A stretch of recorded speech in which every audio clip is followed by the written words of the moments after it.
You a business leader looking for next? I was. Are you an athlete transitioning to next? I wasn't. If you're looking for your next, this is the space for you. This is the Business Athlete Performance Lab. Hi, I'm Keith Bilous, and this is Live in the Lab. All right. A little bit of weirdness in front of the camera there for anybody who's watching, because I'm like, hey, where's the button? Where's the button? I can't get it going. How did you go viral on TikTok? You were on America's Got Talent. How much do you get paid to be on AGT? Oh, you didn't get paid. Keith and Steve here in Live in the Lab. You're a great interviewer. I love it. 48 miles, 48 hours. And not just once. You ain't seen nothing yet. I hit 50 last night, and I'm like, yeah, things are a little different than they were 10 years ago. So trust me, things are to keep. You have no time for the BS that much of society seems to put on the table. Why is that? What you're talking about is real right now. There's just no bullshit here, but it's just real. We brought you in with some Marley. I said, Joseph, let's talk music for a second. You said, Keith, oldies, 60s, 70s, and 80s. I've never talked to a sir before. Why are you a sir? In many ways, we're the same story. I came from nothing.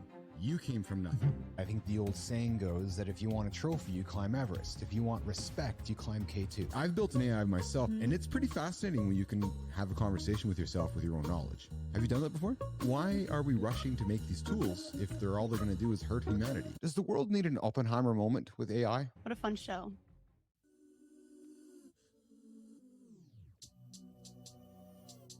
Am I allowed to admit things to you? The audience,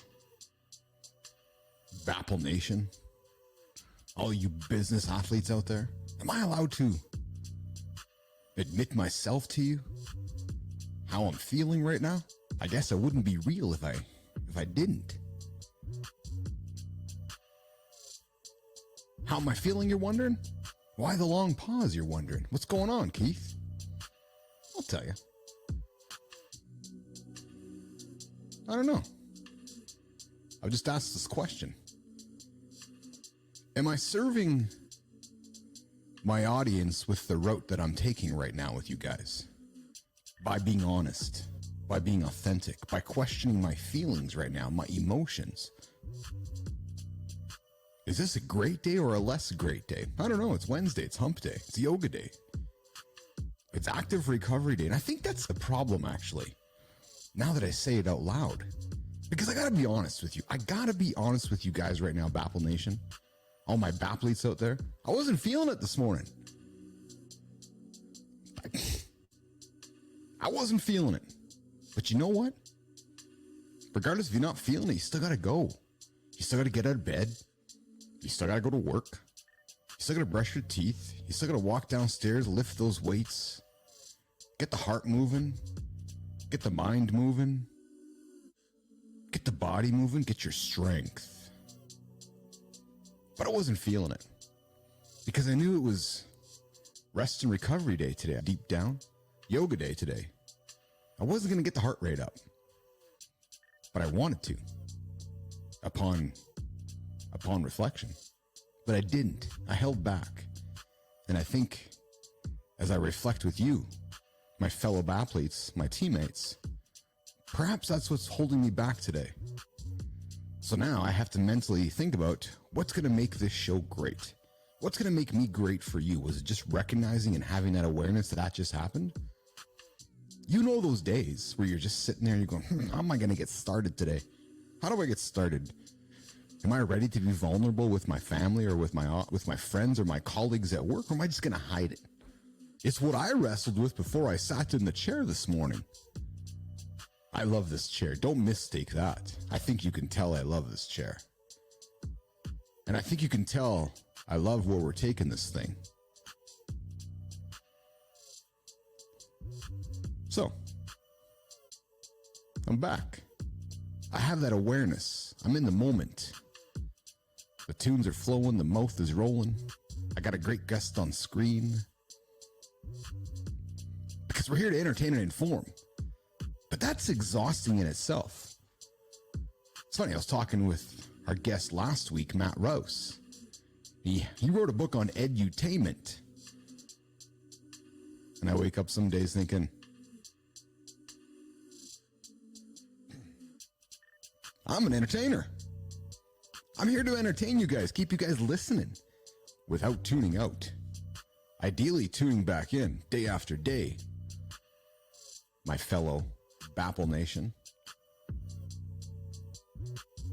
I mentioned that guest over there. He's just over there on the screen. He's waiting for me, patiently waiting for me. He's thinking, when's this guy going to stop talking? I'll tell you, when I sat in the chair this morning, I thought I was going to be in and out.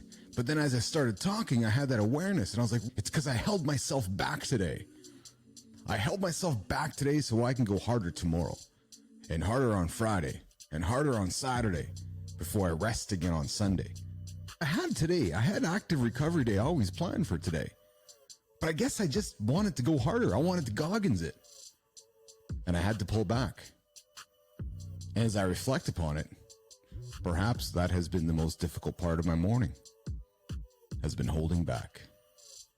So now, as I got that off my chest, here on Live in the Lab, with your trusty old host, Keith Bilous. I told you yesterday, I'm going to be here every day. That's what we commit to, you guys. Because accountability is important in the lab. Structure, systems, they're all important. It's what gets me here every single day. Noon Central Time, right here on YouTube, X, and LinkedIn. Because you never know who's watching. We are, after all, entertaining. And what? That's right, informing. You know who's going to inform us next? He's over there. Chris Martin. Yeah, personal trainer, former D1 athlete. Unique story.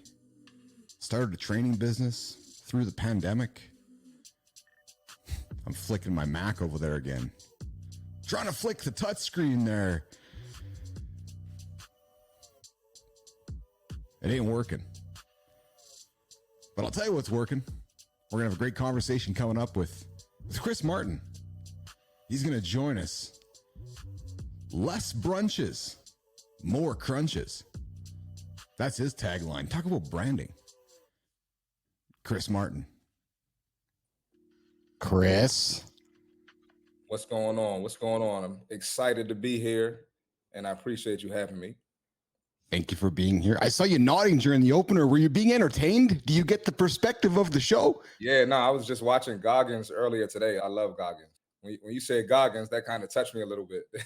Well, I admitted during the opener that I don't want to say I was struggling with this morning, but it was a Wednesday. And I knew in my head, I planned on an active recovery day today. I was like, okay, I'm going to take it easy today. But I got up today and I was trying to hold myself back. I went for a walk instead of getting on the bike. I did my yoga.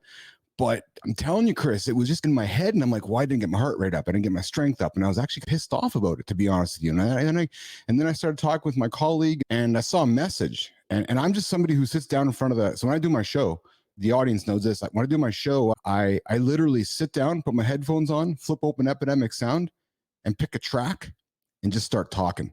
Yep. And I have a mood to kind of tune out. I wanted a tune today, which is what you heard, and I just started talking, and it came out how it came out, and it was that awareness of right. It's because I held back today, which is why I was going to bitchy mood this morning. Absolutely. No, You know how it feels?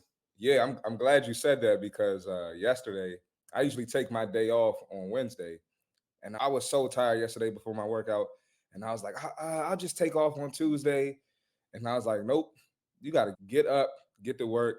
And then I felt so much better after. I feel where you're coming from. Yeah. So you know what? As you heard me earlier, we're committed to this show. We're committed to our team, our audience, our business athlete nation. And that means every single day we come to the lab to entertain them, to inform them, to give them content to consume, to feel part of something. Those guys that are stuck, those guys that are through transition. Yep. But before we get into your story and all that stuff, let's just start at the beginning. Where are you joining us from, Chris? Tell the audience who you are. I find that the other person on the side of the camera does a much better job introducing themselves than I do. So why don't you let it roll, my friend? Yeah, absolutely. I'm in PG County, Maryland. I'm about 10 minutes from Washington, D.C. So I'm right there in the D.C. area. East Coast guy. Where are you located? I'm up here in Canada, central Canada. We're here in Manitoba, Canada, where it's a little bit colder than you are down there. Yeah, it's cold, but I can only imagine what it feels like up there. Yeah, so it's 0 degrees here today, which November 15th. It's pretty good. It's pretty good. So let's dig into your journey, Chris. So your journey from a college athlete, you battled depression to a successful personal training career. It's truly an incredibly inspiring story. I did a little bit of homework. Okay. Now, what pivotal moment what pivotal moment or realization helped you turn a challenging time into a launch pad for your current success? Yeah, so I have a few of them. I actually started before the pandemic. I started Wow. 3 years before the pandemic. And one of the sparks for me, we'll just talk about after college. I wanted to play professionally overseas, and that wasn't working out for me. And sometimes as an athlete, I know this is common for basketball, football, baseball, maybe some other sports. But when you grow up and that's all you do, and that's what consumes your life, and you don't do anything else, when the game is taken away from you out of nowhere, like you're not expecting it, hit a depression phase. So, How long did it last? how long did the depression phase last? Yeah. About 9, 10 months. Yeah. So I started working at the front desk of the gym where I started training. And I'm telling you, I had coaches, former teammates coming in, guys that made it to the NBA, old girlfriends coming in, and they saw me as this basketball player. Now I'm a front desk guy, so I look like a loser to them. And it was the most embarrassing. It was the hardest thing, one of the hardest times of my life. And that's when I was like, you know what? I never want to feel like this again. So that was a spark for me. Your spark is a theme that has arisen over the last couple of weeks as we've invited more retired athletes, Mhm. successful athletes who've identified with one thing, Chris, an Yep. athlete. Yep. And then one of our colleagues, one of our partners here in the lab is a former NHL athlete, Dale Weiss. Mhm. He has a segment on Fridays called Life After the Buzzer, talking to athletes like himself, like yourself, saying, "Oh, I used to be a hockey player. I used to be a basketball player. Now what am I? I used to be a football player. Now what am I? I used to be a tennis player. Now what am I?"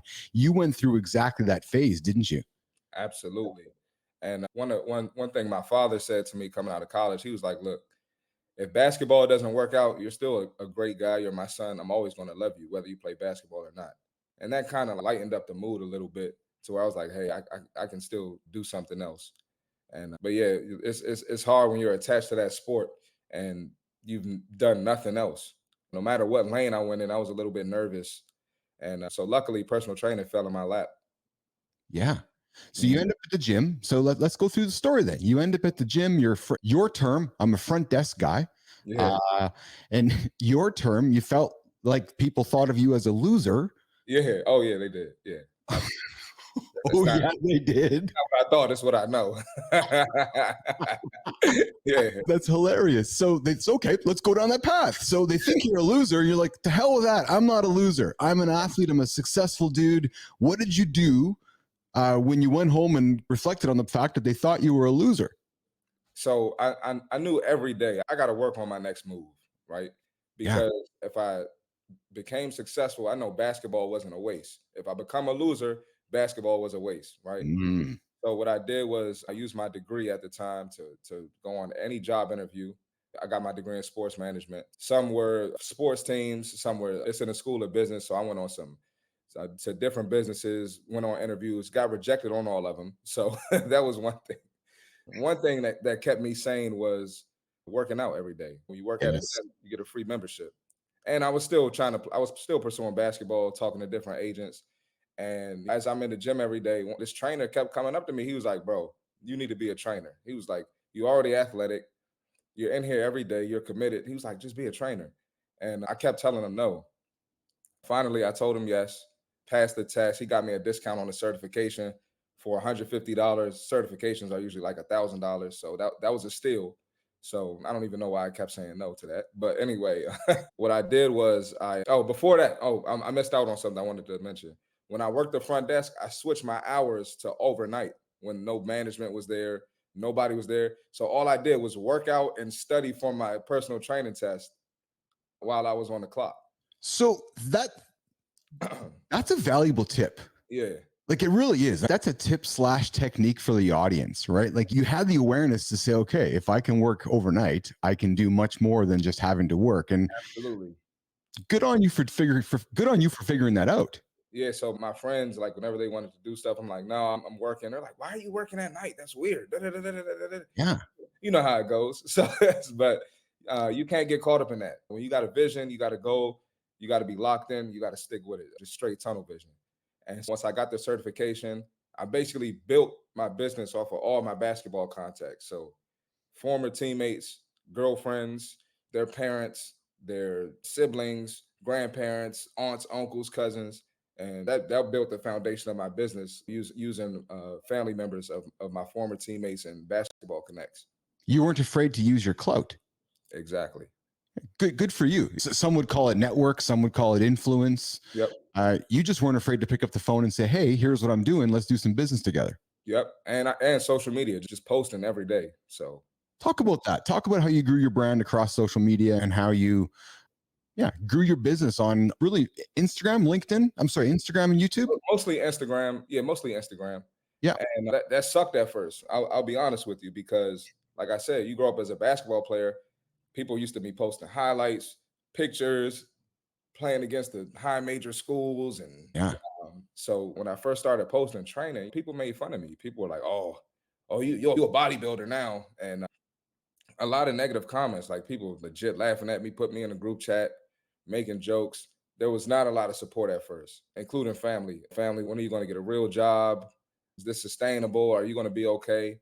And so it was hard to shift my brand from basketball player to trainer. The more I posted, the more I educated, the more I motivated people, it kind of just changed. Nobody even remembers that I played basketball now. They look at me as a trainer. I was just going to ask you that question. At what point did the light flip the switch for both yourself and I think for your customers, that you were no longer the basketball guy, that I'm the fitness trainer? Like, you're a proud fitness trainer. You're clearly good at what you do. You have looks like you have a good roster of clients based on what I've seen across your media platforms, but you're a proud fitness trainer. You really are. Absolutely. You're good at it. Yeah. So that took about a solid year. Yeah.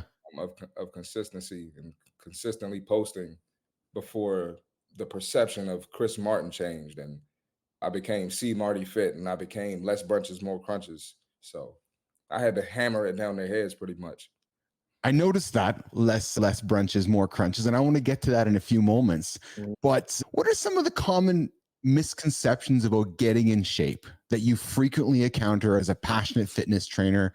And what truths can you share, C Marty Fit, that can debunk some of those myths? Yeah, man, I could talk about this all day. But one big misconception is people think they have to be in the gym all day, right? And if you look at the fittest people, I just watched a video before I spoke to you, and this guy was talking about he does an hour and 15 minutes 4 times a week. So let's cut that down to an hour. Let's say he does an hour a week. Sure. Out of 168 hours in a week, he does 4 hours. So you have 164 hours to do whatever else. Be a parent, work, side hustle, be a great husband. Whatever it is that you want to do, you have plenty of time to do that. But most people aren't willing to just make the sacrifice for that 1 hour, a couple times a week. So you don't have to be in the gym all day. And we're talking to athletes here. So athletes, you have the leg up to get in shape, right? Especially if you made it to collegiate or the pro level. You worked on that skill your whole life. So if I'm a basketball player and I'm a 90% free throw shooter, I've probably been shooting free throws since I was 8 years old. I didn't become a 90% free throw shooter once I got to college or once I got to the league. Chances are I've been great at free throws my whole life. And that skill just compounds. So the same is with being fit and getting in shape. That your results are going to compound the more you do it. So you dedicate those 4 hours per week over 2 years, you're going to look like a completely different person. You're going to be a different person. Your mental is going to be different. You're going to move different. You're going to solve problems differently. A lot of people they got that part messed up. Why is it though, Marty? Why is it so difficult for many people to deliver the other 164 hours? I think people, when you're facing a difficult task or something that seems impossible, because sometimes getting in shape seems impossible to people. Hmm. I think the first thing to do is just throw out an excuse, look for a crutch. Oh, I can't do it because of this. I can't do it because of this. And it's like, no, there's someone who did it in your position. A lot of I know we're talking to mostly men here, but a lot of my moms, they'll be like, I got kids, I can't do it. The gyms across the world are filled with moms. So they're filled with dads. Like, It's true. It's yeah. true. Or they'll go, ladies like dad bod, so I'll just stay like this. No, you just don't want to put the work in. Yeah. You don't want to put the work in. And chances are, if you stay the same, you're not going to be a better man for whatever woman that you're dealing with, whether that's your wife, girlfriend, or whoever. And I know you believe in this as well, but it's really the holistic view of, like, to me, the gym is a metaphor, Chris, for mental health, emotional health, physical health, strength, Yep. agility, mobility, right? But it's recovery. It's this idea of hitting the gym every single day is the metaphor of what happens in the lab, right? So you got to do something to take care of your machine first, Yep. right? That to me is really what that principle is all about. Yet, and that's what we try to inspire our audience to do, is just to get their head wrapped around, just do something. And then when somebody says to me, Chris, Keith, I don't have an extra half an hour to do something, or 45 minutes. I don't know how you've weaved it into your life, but I know Chat GPT can save somebody 30, 45, 60 minutes if they take some time writing some good prompts and shaving off an hour of work in their day so they can go put it back into themselves. Yep. So don't give me that excuse anymore. You know what I mean? Absolutely. I actually used Chat GPT for a caption today. So, Yeah. So I'm not sitting around writing on Instagram all day. So there you go, right? A technique coming from Chris, right? So you're saving, let's say, 5 minutes, 10 minutes a day. You can put that back into yourself, back into your business. And I don't think I think, Chris, when some people say, I don't want to go and learn it and I don't want to go embrace it, I don't really recognize what it can do for them, like selfishly them. Yep. So if that gives you an extra 10 minutes to go do some stretching or go for a walk, like, you're going to say, I'm going to go do it now. Absolutely. Absolutely. Where does the foundation of Chris come from? You mentioned your dad. Like, you just didn't wake up one day as a driven young man. Have you been just right from day one, Chris, really structured and systematic human being? Has that been ingrained in you from day one? Yeah, I've stayed in basketball my whole life. So I always had structure, always had a tournament, a camp. I was always doing something. My mom was big on, hey, this summer you're going to be going here, or she'd be like, where do you want to go? Because you're not just going to sit around in the house all summer and play video games.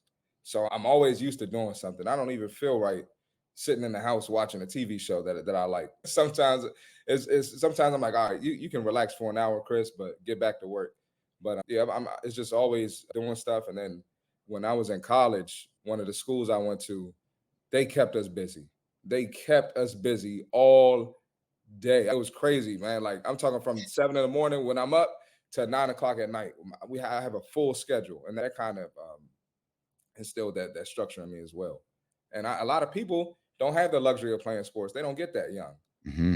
When they get in the real world and it's like, go to the gym 4-5 days a week, they don't get that. They've never had structure, and they don't. A lot of people don't realize how important that structure is and what it can do for your mental health, and how that can make you better, make you a better parent, a better performance at work, better spouse, better at problem solving. I'm big on problem solving because whenever I run into an obstacle, I go do my cardio. I'm like, do my cardio. I'm going to think of a solution, because if I act now, I'm going to make the wrong decision.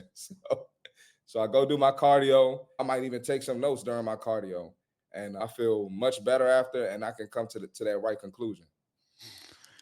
Chris, you opened the door to this, but last week we had a guest on our show who, Dr. Lynn Anderson, we spoke about an article in Cosmopolitan that was published and actually came from the Caller Daddy podcast. Mm-hmm. And the discussion was around post-nut clarity. And men who have difficulty making a decision just need to go have sex. So guys, Chris goes for a walk. So Chris goes for a walk, but Dr. Lynn says go have sex. Now, I wonder if Chris went and had sex and went for a walk, how productive you would be. Probably be a great decision. But hey, sometimes that might not be the best option. As a single man, I might make the wrong decision. I may have some other shit to deal with after. Oh man.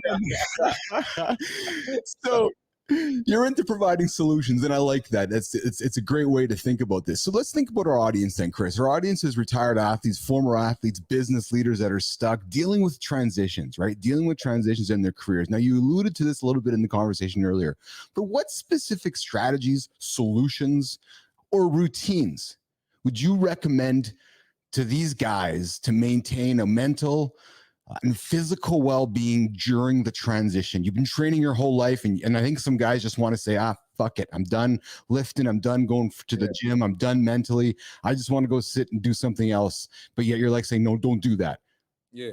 I don't know. I don't have something specifically, but what I will say is stay within your routine.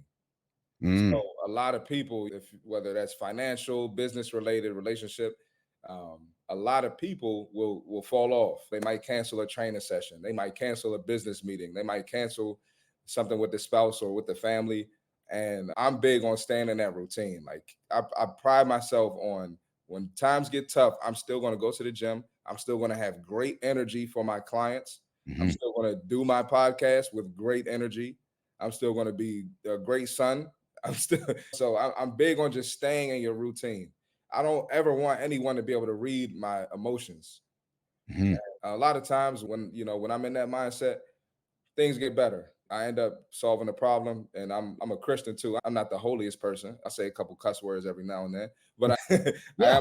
I am a Christian, and I believe that God rewards that. Yeah. You stay within your routine, you stay in the grind, and you stay with that good energy, and you're not pouring negative energy on other people. So I'm big on staying in your routine when times get tough. The power of faith has been a theme that's also been woven here through the lab. Athletes, business leaders, talk about how faith has been part of your journey through your D1 career, through business, and talk about that, Chris. Yes, one thing about faith is I've never not gotten through an obstacle. I never had to. I never went to drugs and became homeless or anything crazy like that. I've always learned to stay the course, and I'm big on praying.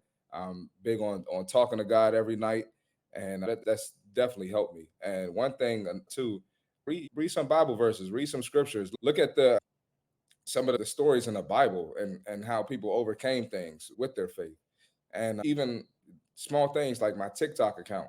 I have faith pages, Bible pages, sermon pages that I follow that pop up on my For You page. So the information is constantly going through my head. It's woven into your life. It's part of your identity, isn't it? Absolutely. Absolutely. Yeah, that's something that one of our guests talked about last week, where he struggled with his identity of not really publicly speaking about it until somebody called him out on it. And he's like, yeah, it actually is. And he felt like it gave him even more superhero powers because it enabled him to be even more true to himself. Yeah. And I notice too, when people speak up on it, and if I'm not living my life, I feel bad. It stings a little bit. Hey, I need to get it together.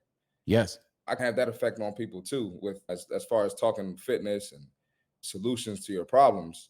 And people don't like that. People don't like that with fitness. People don't like that with faith. People don't like that with finances. So, yeah. I think that, but I think there's a way to. So listen, some people are going to like you and some people aren't. Just like some people are liking me and some people aren't, right? But you're real, I'm real, and I think that's what we bring to the table. And those that want to continue to tune in to both of us will, and those that won't, and I'm okay with that. It is what it is at the end of the day, right? So you talked about your podcast, Less Brunches and More Crunches, which is your brand. How did that help you create a sense of community and connection with the audience of yours? Yeah, Inspired that. Yeah, so I'm in the DC area, and DC is a big time brunch city. It's crazy. The amount of brunches and spots you can go, it is insane. So big time brunch city. And it was a common theme amongst my clients when hey, what are you doing this weekend? Don't eat too much. Don't exceed your calorie limit. Oh, I'm going to brunch this weekend. Oh God. And they get thrown off at brunch. And here we are on Monday. I'm chewing them out in the gym. Like, you gotta have some discipline. So brunch is a common theme in the DC area. And it's crazy. So I went to Soul Cycle. This was in 2018. I went to Soul Cycle, and brunch was across the street from Soul Cycle. So I went to brunch after. I posted on my Instagram story the Soul Cycle. I went to brunch after with one of my friends. And then it was so random. I literally posted less brunches, more crunches. And my DM was blowing up. And people are like, what is that? That sounds catchy. And so I put it on a shirt one day, wore it to the gym, and everyone was asking me about it. So that's how that developed. Just like that. Easy. Yeah. Easy. You're a marketer by heart. You just have something about you that seems Yeah, to. I come up with catchy phrases all the time, man. It's crazy. It's actually it's a gift. So talk about your podcast. How do you go about it? What's it been like growing it, and expand upon that? What have you learned from it? How have you used it to connect with your audience, etc.? Yeah, so my podcast is super authentic. It's all fitness related. Mm-hmm. I talk about some of the latest trends in fitness, the latest viral videos, and I also educate and entertain on there, similar to yourself. Yes.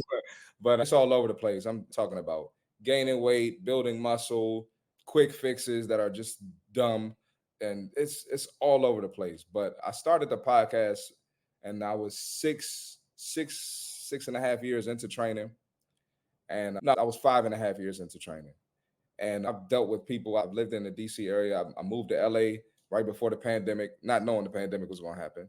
So I've dealt with all types of clients, all different ethnicities, different tax brackets. So I consider myself an experienced trainer. And so a lot of people, they see it, they think, but it's super direct, straight to the point. And it's brought me serious clients. A lot of the bullshit I used to deal with, and a lot of can I cuss on here? I'm sorry. Oh shit, yeah. Okay, all right. I'm sorry. A lot of the bullshit I used to deal with, I don't deal with anymore. And some of that, I'm going to credit my podcast because of that. Just because people want somebody that's direct. Who wants a nice trainer? Who wants a trainer that's, hey, it's okay. Before we started the podcast, a girl was texting me. She's like, I'm in New York. A lot of these trainers are just too soft. I can't deal with it. I need somebody who's going to be on my ass. I'm like, oh, perfect. Let's go. So really, the podcast has been your distribution vehicle for people to get to know Chris's personality and who Chris is. Would I be correct in that? Absolutely. And it's added to my clothing sales. People would just want to support. They want to buy into your brand, into your beliefs. Exactly. Talk about that move to Los Angeles. What precipitated the move? And then the pandemic hit. Let's talk about that experience. Yes. I had been training for about almost 3 years.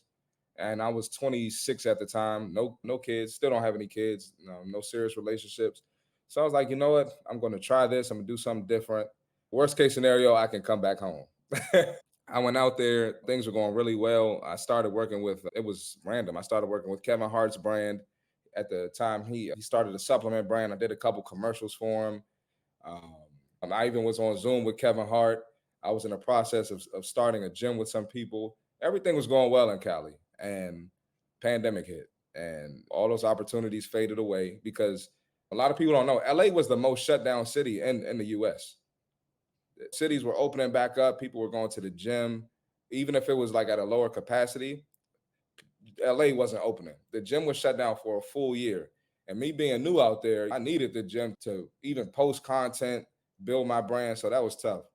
So I ended up getting 2 or 3 clients that were consistent throughout the pandemic.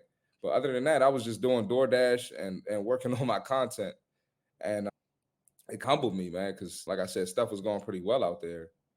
And so since the gyms were closed, I spent like $3,000 on some equipment. I put the equipment in my garage. I had like a shed. I would lock it at night, not only for my clients, but for myself. Like I saw my body changing. I'm losing muscle. I'm losing weight. I couldn't get in the gym and really, I would go to the park and do stuff, but it's not the same as when you're used to doing high intensity lifting, high intensity cardio. I got it for myself. And I went down there one day and all the stuff was gone. Somebody robbed me. They took all my stuff. And man, listen, Keith, that was the day I was going to quit training. I was like, you know what? I'm done with this fitness stuff. It's not sustainable. I can't do it. It's too inconsistent. I don't know when they're going to open the world back up. And I took some time to myself, went on a couple rants on social media, and I ended up feeling better about it. And I was like, you know what? I'm not quitting. I'm gonna keep going because a moment like this is only going to add to my story. And I thank God every day that I didn't quit because it's working out for me. I would have never been doing this podcast. I would have never met you if I quit that day. You know, isn't that true how that works? Crazy. It is. I've had a lot of ups and downs with fitness, but it's only made me a better person. and I'm sure there's more coming. Yeah. Yeah. You had a number of setbacks and Yeah. and clearly a number of humbling moments, but yet you always keep going. Oh yeah. Oh yeah. You got to keep going. Even in college, man, it was tough. Basketball was tough. Me being a heavily recruited high school kid, I'm 6 feet tall. I was a combo guard, not a true point guard. My level was mid major. I wasn't a high major guy. And I had so many coaches promising me like, hey, if you come play for me, I'll get you the high major. Don't commit there. I'll get you the high major. And I listened. And they didn't get me the high major. So I ended up making a last minute decision to go to Marshall University, which is mid major D1. But since it was like a panic decision, I get there, they got guys in front of me, seniors in front of me. They're recruiting over me. And it even got to the point where I wasn't playing a lot my freshman year, but I just stayed in the gym, kept getting my shots up. If I didn't play in the game, I would stay in the gym after the game, roll the gun out and get my shots up. And it even got to the point where we got to the conference finals and I didn't play. We had some seniors foul out. I come in and hit the game winner after not playing the whole and triple overtime. So imagine game time, that's a long time, but in real time, that's 2 hours sitting on the bench. I've always just been a super confident guy. And I knew my mindset was always different than everyone else. And it even got to a point where I ended up transferring to Mount St. Mary's, a small Division I here in Maryland. And my coach was up and down with playing time. And here I am at a small school. I'm like, what the heck? So I'm just super frustrated. One game I'll get 20 points. The next game I barely play. So he was messing with me a lot. And it got to the point where he made wild decisions.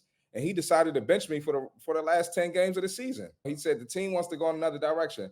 I had just scored 22 off the bench the week prior to that. And he decided to bench me. And my dad drove up to the game from Georgia that day. It was a lot.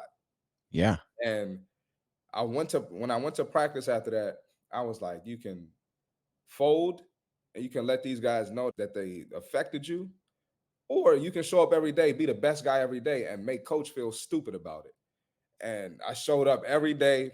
I murdered practice, played defense, rebound, score, talk trash, clapping in people's face. And he felt terrible, but he was so prideful, he didn't want to go back on his decision. And I dealt with a lot, man. I can go on all day. But it's what made you it's what made you who you are today. Who I am, man. So anytime I reach an obstacle, I'm like, look, you got through this, add it to the list, and let's keep it going. Add it to the list. And I like to use that analogy because when you reflect upon your life one day, your list is going to have a list of, just like mine and everybody else that's listening to this show, you're going to have a list of challenges and you're going to have a list of opportunities and then you're going to have a list of accomplishments. And ideally, when you're done, your accomplishments are bigger than your opportunities and your challenges, right? That is the goal, isn't it? And I can see after hearing your story, Chris, over the last 40 minutes or so, I can see how faith, and not always and not necessarily faith, but your own belief system in yourself is what gets you up every single day to attack the day. You're really a business athlete. Absolutely. And what's crazy, man, I try to speak life into my clients, like how we're speaking now. And I've even had girlfriends that were like, you're too positive. You can't be positive all the time. I'm like, what? How do you live like that? What am I supposed to be? We're chasing drama, right? It frustrates me when I find people chase drama. They're looking to fill their brain with something that's just mindless and dramatic. Do you know what I mean by that? Absolutely. Yeah, and it's like when you don't do that, you're the outcast. You're weird. Yes. And, yes. It's cool if that means I'm reaching my goals and I'm headed to the direction I want to be in. I'll be weird. I'll be the bad guy. Cool. I'm with it. Call me whatever you want. Doesn't affect me. It doesn't affect you. And it's interesting to say that because when I came back behind the camera, behind the microphone after being away for a while and dealing with my own insecurities, it took some time to recognize that I don't care what anybody else thinks, just like you don't, because I'm doing my thing, and I like my thing, just like you like your thing. Yeah, I tried to change my brand up at one point and try to be the nicer trainer and beat around the bush and coddle people, and people still complained about it. So I'm like, you know what? Fuck that. I'm getting back to being me. I'm going to be direct, and I'm going to do what I need to do. And yes, a lot of people, like even I've done podcasts with people, and they weren't on the same page as me. So I got to cut them loose and do what I need to do to get to my goal. So That's right. Yeah. And I got to do what I got to do to get to my goal. It's a decision that many people are uncomfortable making. If you take a room of 100 people, I like to use the 100 people analogy, Chris, because 100 is really not a lot, but yet it's enough to get a good kind of visual sense. Take 100 people, put them into your room right now. And I bet you out of those 100, there's probably maybe 1 to 3 of you that are going to be you. Like, think about that. Like, really? Absolutely. No, you're right. You're right. And that makes sense because it's very rare to find someone who has the same mindset as me, whether that's another business person, whether that's a girl I'm talking to, whether that's a client. It's hard to find people who have the same mindset and want to move how I move. Move how I want to move. Yep. You've used it twice now in the show, and I like to, hey man, I'm an active listener. You're a great listener, actually. Thank you. We had a guest yesterday, David Arsenault, who talked about balance and his perspective of balance. That balance is an illusion, Chris. And balance is really about life in motion, right? Yeah. It's always moving forward, right? That's the balance. It's not about work-life balance. It's about moving forward and then balancing everything along the way, but as long as it's in motion. Balance isn't about being static, is it? Yeah, I tell my clients balance is bullshit every week. Balance is bullshit. I don't know where you got that from, but balance is terrible, man. So we went yesterday. Here's a soundbite for my team. We went yesterday from balance is an illusion to balance is bullshit in 24 hours. There you go. It's bullshit, man. If you want to reach a goal, you have to be doing way more of what's required than what's going to hold you back. And I like to use nutrition, right? You're trying to lose fat off of your body. Cut out the sweets, cut out alcohol, whatever the vices are. Not forever. You don't have to cut it out forever. But if you go 90 days and you cut that out and you eat moderately clean with a few cheat meals, maybe once a week, maybe once every other week, you're going to get dramatic results. Mm-hmm. You try to balance it and you do, I can have this once a day. It's just a bite. No, it's not going to work. I don't have to finish my gallon of water. I don't have to hit my protein intake. No, you're not going to reach the goal. That's just one example, but the same applies to fitness. The same applies to business. The same applies everywhere. So I think it's bullshit. And it's hard to argue with you because right now I'm going through a not very balanced lifestyle right now as I'm building my business. I'm putting everything into the Business Athlete Performance Lab, but it's not forever. Like I've done this before with my previous business and it wasn't forever. All that anybody saw was the aftermath, right? The nice trips, the travel, all the nice clothes, but they didn't see all the stuff.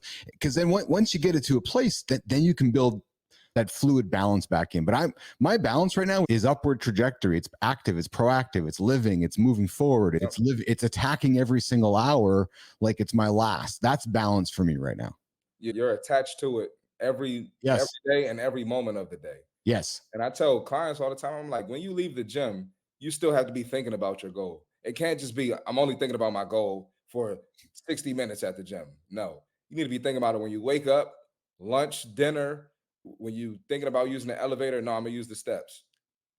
I got a fake handicap sign. I'm gonna park in the handicap spot. No, I'm gonna park in the back and get some extra steps in. I'm not gonna be lazy. I can't stand that. I got so many clients, they got the fake handicap sticker. It's nothing wrong with you. Park in the back and get your extra steps in. I'm not even gonna touch that one, Chris. That's I don't even know what to say to that. That's ridiculous, frankly. Crazy. It's crazy, man. It's insane. That's why I do my podcast, because I have so many wild stories. And if you're into fitness and you have an appreciation for it and a love for fitness, you'll love my podcast. We're gonna make sure we plug it again before the show's over and make sure people tune into it. But so you brought this up, stories, without naming names. You've been fortunate to have worked with some celebs, some athletes, and so forth. Can you share any particularly humorous or unexpected moments that Chris the trainer has experienced while working with any of your notable clients? Let's see, an unexpected moment. So I'm trying to think of a good one, because I've had pretty much great experiences, nothing crazy. But I can talk about an experience I was involved in. But one of my buddies when I was in LA, and LA is crazy. You meet people and bump into people and get connected with people so randomly. It's wild. Mm-hmm. So one of my friends at the time, I still consider him a friend. He's a trainer as well. He got a chance to train a celeb, and he wanted to train the celeb in a secluded spot, right? Secluded area. So he was like, "Yo, you got a nice apartment, Jim. Can I use your apartment?" I was like, "Of course, yeah. I'm happy for you. I love to help." So he's, he's on the phone with the person as they're like coming up in the Uber, and I'm like directing him, like telling him to tell the lady where to go. And she's, "Who is that? I had you sign an NDA. Nobody's supposed to be here. Nobody's supposed to know. Who are you talking to?" He looks at me. He goes, "Oh yeah, that's my assistant." It's like, bro, I'm doing you a favor to help you advance. And you gonna say I'm your assistant? That was crazy, man. I wanted to cuss him out, but I'm just a nice guy, so I didn't want to mess up the opportunity for him. But that was pretty crazy. Yeah. People can change, but it was a well-known celebrity too. I don't want to say who it was. Names aren't required. There you go. Yeah, There you go. that was crazy, man. That was wild. Yeah, And then the pandemic happened and all that went away, right? all that went away Yeah. for him too. For him. Yeah. Yeah. Yeah. So, Chris, peanut butter is my poison. I love peanut butter, and I say poison in a very humorous way because I love it. It's because it goes on everything. Like, I mean, it goes on everything for me. A good old glass jar of Adam's peanut butter with crunchy, and oh, dude, just bring it to daddy. But then there's also this month called November. Right now, I'm not a fad guy. I'm not a diet guy. I'm a sustainable, structured, disciplined, neurotic, boring, living human being, frankly. Right. But there's certain things that still weave their way into my life, and I struggle. It happens to all of us. We all do, right? I'll do it. So Yeah. for the month of November, Chris, I call it no month. And last year I started it after Halloween because daddy goes through the kids' chocolate after Halloween. I'm like, I gotta stop. Something's got to get me under control because all the chocolates go with what, Chris? Peanut butter, right? So I'm like, okay, if I don't have peanut butter, they don't want to have the chocolate. So last November, I stopped all peanut butter. Man, my body changed. I just a lot of things were really positive. My morning routine was more effective, if you know what I'm saying, after my coffee, less inflammation, all that, right? Yep. So this year, November, all of my guests have been challenged. Okay. What would be your November poison, your no month, your no pledge that you'd say, you know what, Keith, I'm going to publicly stay on your podcast and I'm going to go on my podcast, yours I'm talking about, and say, hey, I just was on Keith's show and he talked about no month. And I'm going to adopt it down in your neck of the woods, and we're going to make it no month for the rest of the month. And we're going to say, let's say no to something. Because maybe it's just saying no to drinks for a couple of days. Maybe it's not forever. Maybe it's saying no, maybe it's saying no to yes for you, Chris. So I do that pretty frequently. Mine is probably pizza. I can get a large pizza and eat the whole pizza myself. But I do though. Am I wrong? Is that wrong? But I do. I do it maybe a couple times a year. I'm not going to lie to you. Yeah. Yeah, mine is pizza. I actually just did a 75 hard. I don't know if you heard of that, but a 75-day program pretty much where I'm not eating any cheat meals at all. Yeah. I did that from July to September. Oh, yeah. Yeah, there you go. Yeah. That was pretty good. So I always like to challenge myself like that, but mine is pizza. I would eat pizza every day if I could. So would I. Yeah, so would I. So it was pizza or peanut butter for me. One of the two P's, and I took peanut butter off. So I've only ate more I've only ate more pizza, Chris. Well, we got to work on that. That's some work to do. Yeah, we do have some work to do with that. Hey, so before we wrap up and say goodbye, I'm writing down pizza for the list for you, by the way. So no more pizza for you for November, my brother. I can do it. That's easy. All right. Before we wrap up, this is your chance to plug Chris, plug your show, plug your services. What would you like to tell the audience? We can get it on the old recording and make sure the audience knows about Chris so we can replay it for the later. Okay. Yes, Chris Martin. I'm known as C Marty Fit. I have a YouTube page, C Marty Fit, CMARTY Fit. Same on Instagram, same on TikTok. Clothing brand is Less Brunches, More Crunches. My clothing link to buy gear, it's all on there on all of those links. And what else was it? Hey, you've done a wonderful job pumping yourself. That was it. Okay, yeah. Where they can find you. Yes, yeah. And also, if you have a love for fitness and a passion for it, you'll love the podcast. A lot of hot topics on there with some jokes, some education, and some entertainment. So excellent. And to all the business athletes, to BAPL Nation, we'll make sure that we get Chris's podcast link out into the description here. Make sure you guys are aware of how you guys can listen to it and catch up on Chris across Instagram and YouTube and so forth. Hey, YouTube, before we say goodbye, what have you learned from YouTube, Chris? One thing, one business thing you've learned from YouTube. One business thing I've learned. You got to feed the beast, man. You got to, when you're building your page, and I'm still in the process of building mine. Yeah. You got to realize that when you first start, nobody's watching your videos. Nobody, like, you're not going to get a lot of traction at first. So you have to be consistent with it so it can push your stuff through the algorithm.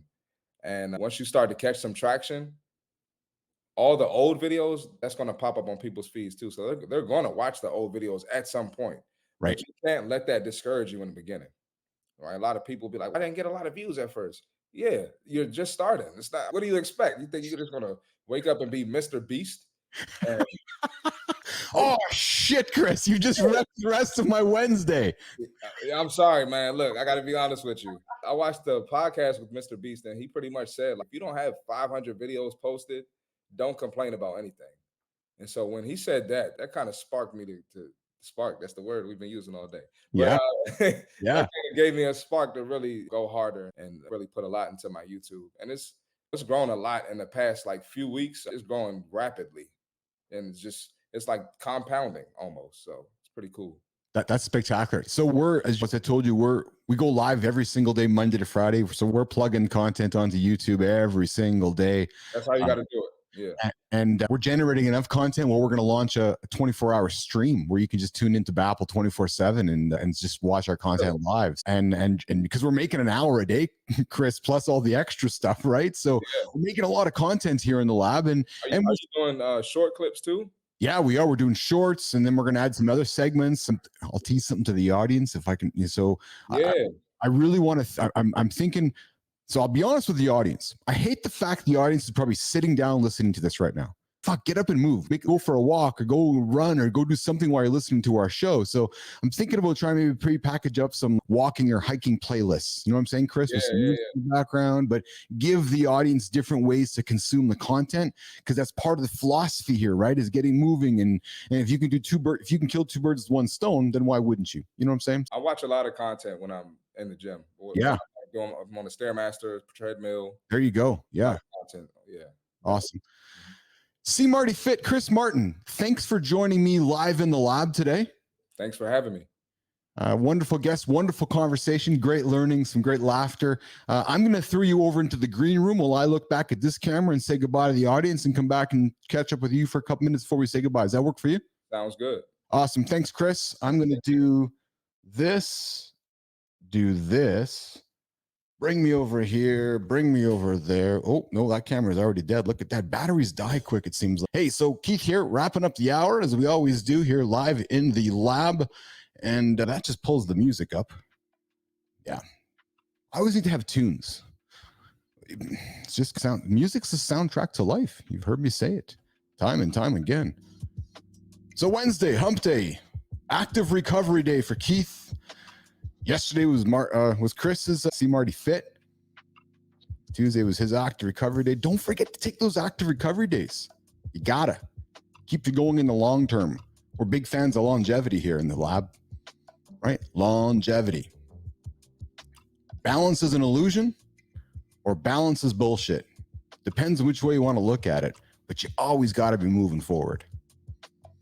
And we're always moving forward out of here today, out of the lab, live in the lab for another episode. Tomorrow, Pete Senna joins us here today, tomorrow, noon Central, live in the lab. I'm your host. I'm Keith Bilous.